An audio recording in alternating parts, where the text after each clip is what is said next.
De volta ao Educador Entrevista, eu converso agora com a veterinária Silvia Faraco e, entre outras coisas, nós vamos falar aí sobre a leishmaniose.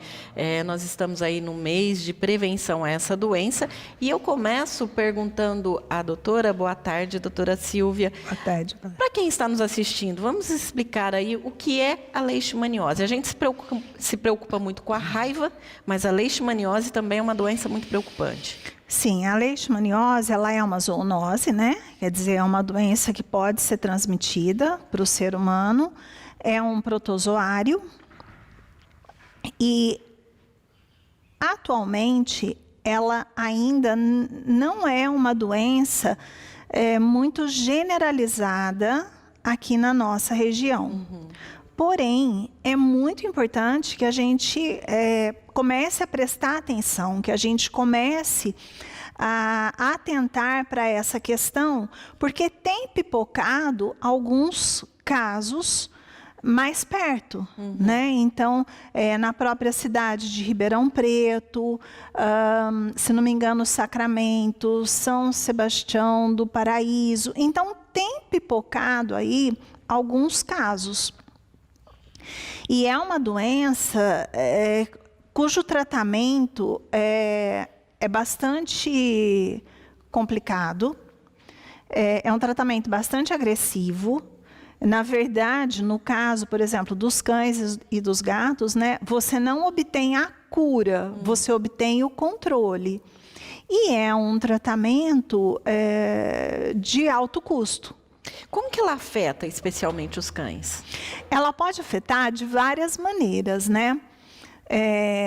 Ela pode ter uma sintomatologia tegumentar, né, na pele, na derme, semelhante a uma sarna. Então, o animal apresenta descamação, ele pode apresentar prurido, e muitas vezes, de pronto, né, às vezes o veterinário e o próprio responsável pelo animal, principalmente aqui na nossa região, que a gente não está acostumado, né? Sim. A gente vai pensar em sarna, em atopia, em alguma outra doença que não a leishmaniose. Porém, nós vamos precisar rever esse posicionamento, né? E começar a lembrar que a leishmaniose existe e que ela, infelizmente, está chegando perto. E ela é transmitida através de um mosquitinho? Isso, é um mosquitinho específico. Então, para você ter a transmissão da leishmaniose, você precisa ter um animal com o protozoário, você precisa ter esse mosquitinho, que é o mosquito Lutzomia longipalpis.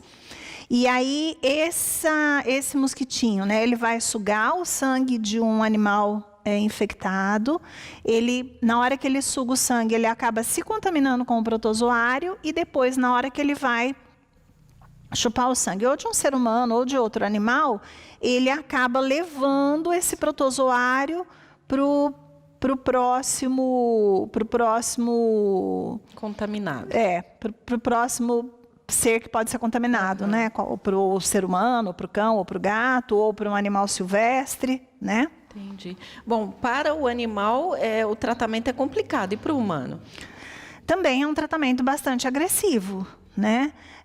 No passado, essa doença era bastante conhecida como úlcera de Bauru, né? Que é onde você tem, pode acontecer desse protozoário corroer a cartilagem nasal.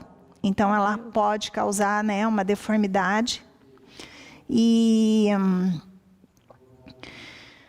só que hoje em dia a gente tem aí, ela tem, né, beirado bastante aqui a nossa região. Inclusive, no mês de janeiro, um professor da Unifran, ele conseguiu, né, ele encontrou esse mosquitinho, né, que é da família dos flebotomídeos, na região de Altinópolis, que é bem pertinho. E assim, não é região seca, Altinópolis é uma região... Esse bichinho, né, esse mosquitinho, ele gosta de matéria orgânica. Então, por exemplo, onde fica sujeira de... Folhas. Isso, folhas, frutas, fezes, né? Então, é sempre importante quem tem um animal, né? Ou quem tem fruta em casa, ou quem tem um pomar, de sempre manter a limpeza nesses locais, não deixar acumular matéria orgânica. Uhum. E no animal, tem algum exame para detectar isso? Ou é exame clínico? Como é que é isso? É o exame clínico mais o exame laboratorial.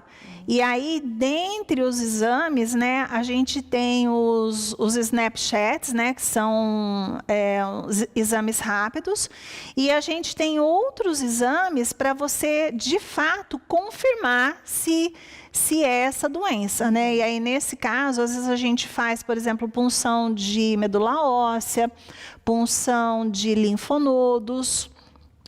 Ô, Silvia, mas na realidade, no animal, tem cura ou o animal tem que ser sacrificado?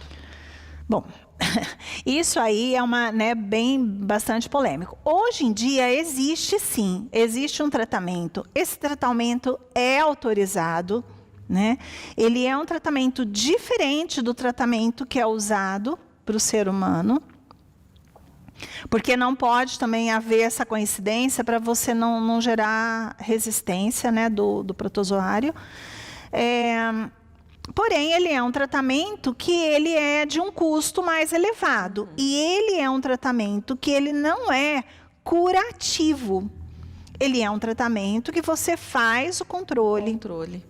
Você mantém esse animal bem, né, saudável por vários anos, mas você sempre tem que estar controlando a quantidade desses parasitas circulantes no sangue. Vacina ainda não se tem. Então, há algum tempo atrás existia sim uma vacina nacional. E essa vacina, ela prometia aí uma imunidade em torno de 70%, que é razoável, sim, né?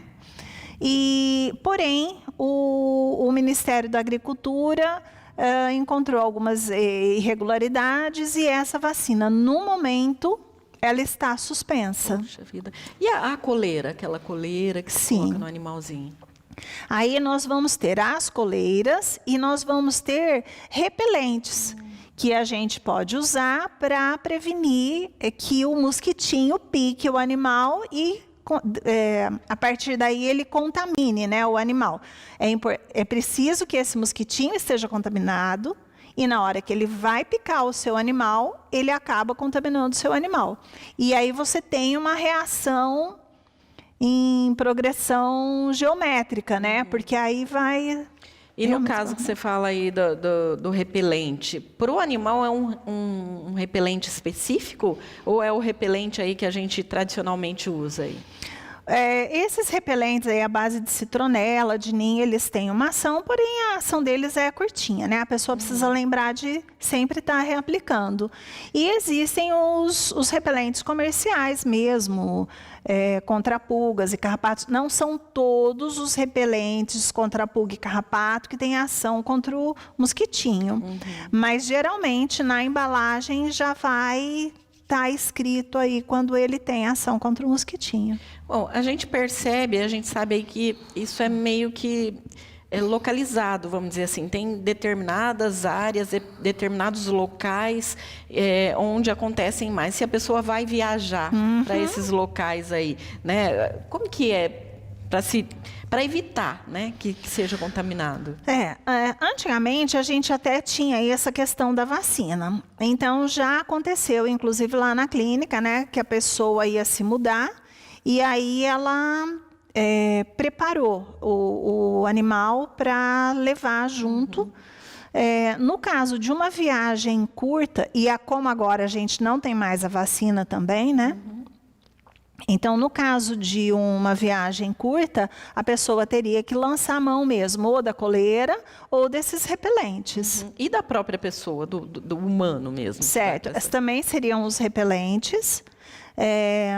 esse mosquitinho, ele geralmente ele vai agir, né, no lusco-fusco. Então, ou logo de tardezinha ou pela manhãzinha. Então, sempre importante, né, passar o repelente. E nessas áreas que são endêmicas, onde você tem um alto índice, de colocar aquelas telinhas nas janelas, né? E, assim, a partir do momento que o animal foi detectado com esse problema, mas fez todo o tratamento ali, mas mesmo assim, ele tem a expectativa de vida dele diminuída ou não? A partir do momento que foi curado? Geralmente sim, porque na verdade não há cura, né, ao controle. Controle, como isso. Você disse. Isso. Porém, né, em algumas regiões, quando o animal tem um bom controle, um bom acompanhamento, eles conseguem de fato levar o animal durante muito tempo bem. Algumas regiões, os próprios veterinários já estão muito acostumados, né, a tratarem. A gente aqui, eu acredito que a gente vai apanhar um pouquinho, até a gente... Bom, tomara que nem chegue. Mas se chegar, né, a gente vai ter que aprender a lidar e a tratar e a fazer esse controle de uma maneira bem efetiva. Bom, Silvia, eu acho que os principais cuidados aí que a gente pode ter, então, com os bichinhos são esses que você disse mesmo, a coleira, o repelente, o que pode ser específico? Manter, né, sempre o ambiente limpo, tirar essa matéria orgânica, remover essa matéria orgânica, isso também é muito importante, porque senão vai aumentando o número de insetos, né, de flebotomídeos. E aí vai realmente ganhando uma proporção muito grande, porque a gente tem que lembrar que você tem que ter o animal infectado, mais o mosquitinho para realmente a doença conseguir se alastrar. Então, essa questão aí da higiene, né, de manter sempre limpo, sempre rastelar, tirar essa matéria orgânica, não deixar essa matéria orgânica parada e fazer o controle no animal com os repelentes de mosquitos, na gente também, né, é importante a gente também se proteger. E é muito importante aí a divulgação disso, porque muitas pessoas não têm nem informação sobre o que é a leishmaniose, né, Silvia? O que está acontecendo, né? As pessoas criaram aí esses meses, né? E isso é interessante porque isso leva a gente a discutir sobre o tema, né? Então, nesse momento, né? Estão acontecendo várias palestras para os veterinários, né? Para eles também se informarem melhor, para eles ficarem mais atentos aos sinais, aos métodos diagnósticos, né? Então, e para a população também, né? A partir daí a gente vai começar também a falar, alertar sobre essa doença, que é mais uma doença, né, que está em emergência, em ascensão no nosso país. A gente sempre soube que existia a leishmaniose, mas era uma coisa bem mais rara, né? Eu acho que ela, até então, ela estava talvez restrita, né, mesmo a algumas áreas, e muitas vezes, quando a gente não conhece, a gente também não diagnostica. Sim. Né? Então, eles têm feito esse apelo bastante para os veterinários, para a gente não cair nessa história de que aqui não tem.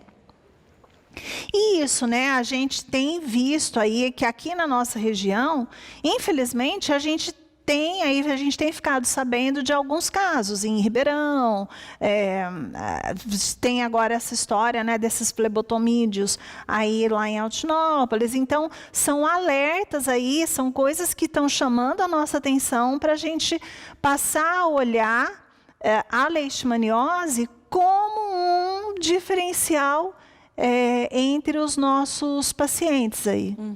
Bom, falando aí mais especificamente desses mosquitinhos, qual que é o procedimento, de repente, para exterminar esse mosquito? Ou para evitar? Existe? Então, seria essa questão aí de você não deixar juntar, né, a matéria orgânica. Tá, mas não existe uma coisa, um veneno, alguma coisa nesse sentido? Ah, Valéria, eu acho que seriam os venenos comuns mesmo, né? E é igual aí a questão né, do mosquitinho da dengue, que a gente vê que não pode deixar água parada, mas não tem como a gente Nem controlar. acabar com eles. É preocupante mesmo, né, Silvia? É preocupante, sim. Bom, mas e aí a gente vê aí muitos casos, infelizmente, ainda dos cachorros de rua, né? Que podem aí adquirir isso aí, ser contaminado e infelizmente não existe um trato, não existe um controle, onde isso aí pode acabar, né, se alastrando mesmo, né, Silvia? Olha, Valéria, isso aí é um problema bem sério, né? E aí eu acho que é importante a gente estar atento e perceber isso logo de início. E, de fato, é uma questão aí que vai dar bastante polêmica e bastante trabalho para a gente conseguir solucionar, caso a gente chegue, né, numa situação dessa, né? Porque a gente sabe, claro, cada um que tem o seu animal procura cuidar dele ali em casa, mas os bichinhos são espertos.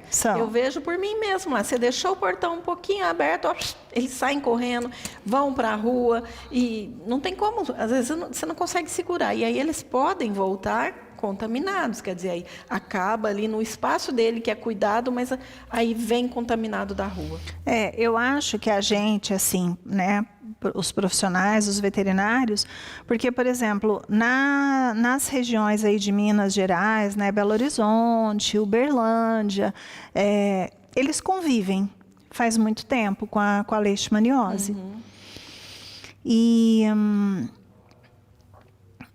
até, né, onde eu sei, ela é mais na população mesmo periférica, né? Justamente por causa dessa matéria orgânica, né? E a gente vai ter que aprender a lidar com isso, caso isso se torne um problema aqui na nossa região. A gente vai ter que aprender a lidar. É aprender a lidar e sempre procurar um profissional, né? Para estar analisando o seu bichinho, para cuidar, para não deixar chegar num ponto aí de sacrifício realmente do animal, né, Silvia? É isso mesmo. Porque o acompanhamento é muito importante. Porque às vezes não adianta a gente querer olhar e falar, não, pode ser isso ou pode ser aquilo. Tem que ter realmente a opinião de um profissional, porque os sintomas podem se confundir. Podem se confundir. Sempre vai ser necessário uma comprovação laboratorial. E ela tem que entrar atualmente como um diagnóstico diferencial de outras doenças que podem se apresentar de maneira semelhante. Bom, então, você que tem amor aí no seu bichinho, olha, todo cuidado é pouco, a leishmaniose aí, infelizmente, está começando a pipocar aí na nossa região. Então, se o seu animalzinho tem algum problema, procure um profissional. A doutora Silvia está aqui expondo todas essas informações, né? Entende, sabe como é, então, se o animal tem um problema, procure um veterinário. Não perca tempo, porque o tempo é vida, né, Silvia? Sim, lógico, e é bastante importante mesmo a gente começar a discutir essas questões para a gente poder se prevenir e não deixar aí essa doença se alastrar. Bom, gente, o Educador Entrevista vai chegando ao fim. Silvia, eu agradeço aí as suas informações, né? E peço, né, que sempre que tiver essas informações, venha até a gente para que a gente possa informar. Nós estamos aí, né, no mês de conscientização aí desse problema tão sério que é a leishmaniose, mas outros problemas existem que a gente tem que informar aí a população para que possa conseguir aí pelo menos um controle, né, Silvia? É isso mesmo, Valéria. A gente está à disposição e agradeço a oportunidade de vir aqui mais uma vez falar sobre os nossos animais.